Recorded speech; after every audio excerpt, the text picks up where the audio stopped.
I really like the Spaetzle mac and cheese. It's a little bit too cheesy for me.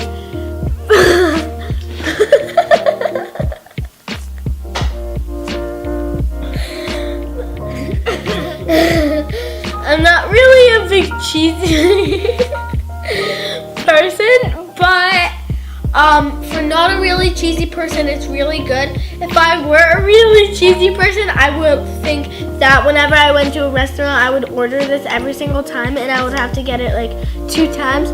But if you guys are not really a really cheesy person, then this might not be the perfect dish for you, but it's still really good. So, thanks for watching.